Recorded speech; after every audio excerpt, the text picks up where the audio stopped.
Good morning to viewers.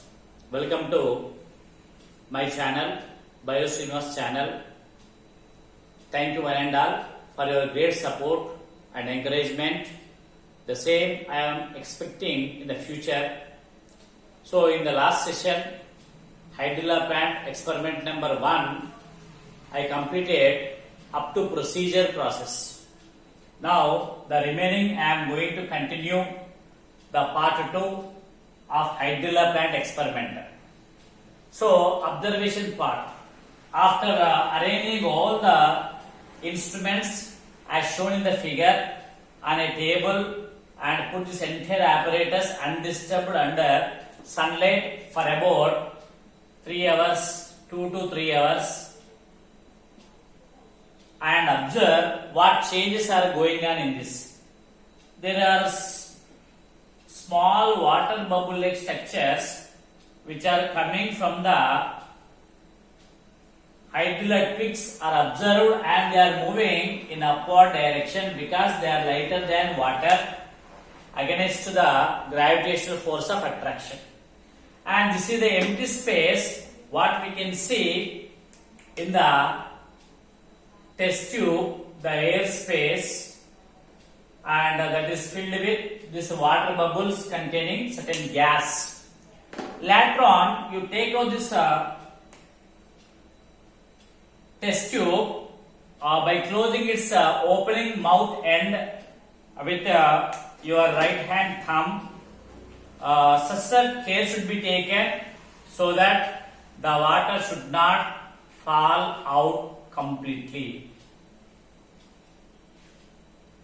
Then make it upright in position. Then what happens? The water settles down and there is a gap which is formed at the opening end of the test tube in this way, and the thumb what you closed should be remain like that.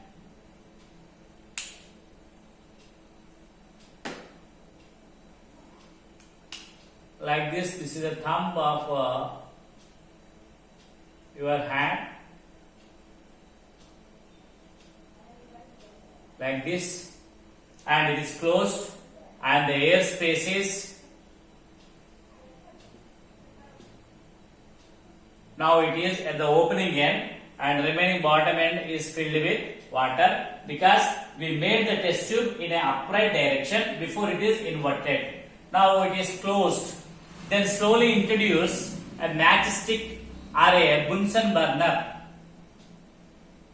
near to the opening end of the test tube, and it's glowing. It's glowing with a small flame, and then immediately remove your thumb such that now the fire increases and the flame glows vigorously. So that indicates that the gas which is coming out after removal of thumb is nothing but the oxygen. It is nothing but commonly we can call it as combustible gas. The oxygen is also called as combustible gas. Combustible gas. Because this is the only gas which can make substances to burnt out. This is nothing but Bunsen burner.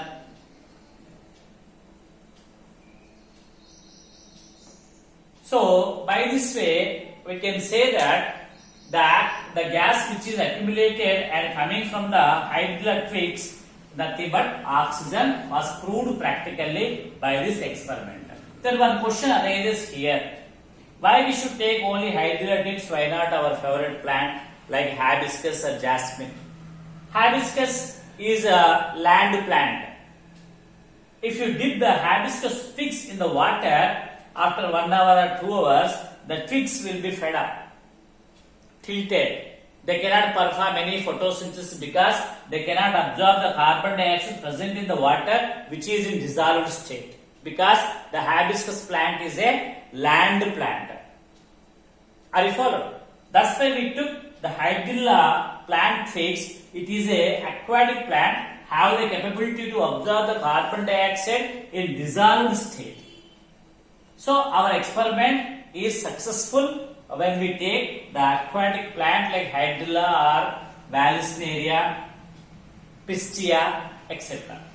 Then the gas which is evolved during this experiment and from the Hydrilla twigs is nothing but oxygen was proved. So by this we can say that under sunlight, in presence of chloroplast and in presence of water, in presence of carbon dioxide which is available in dissolved form, the Hydrilla plant twigs performed photosynthesis and released oxygen. Then how can we see the oxygen is released in the form of water bubbles and they are accumulated in the air space. When we remove the thumb after making it upright, then the gas which is coming out and near to that we kept one small flame Bunsen burner, but when you remove the thumb finger, then it glows vigorously. So by this way, one can say that the plants are performing photosynthesis. When they are performing photosynthesis, they are liberating oxygen during photosynthesis was proved practically. Precautions. When we are inserting the tube in an inverted direction, care should be taken such that there should not be any gaps between the narrow end of the funnel and the test tube mouth. And next one, second important one, while we are taking the test tube in inverted position to make it to upright, care should be taken such that the thumb should be very carefully inserted into the mouth of the test tube and make it upright in direction, or else the total water will be drained out. So these two precautions if you maintain clearly, then our experiment is successful. And one more care also, when you are exposing this opening end of test tube to the Bunsen burner which is glowing with a small flame, it should be very careful or else that will burn our finger. So these are the three important precautions. When you maintain in a proper manner, then it gives the good result and perfect result after the completion of this experiment. I hope you understood, and please watch it, like it, share it and subscribe to my channel. Thank you. One and all, have a nice day.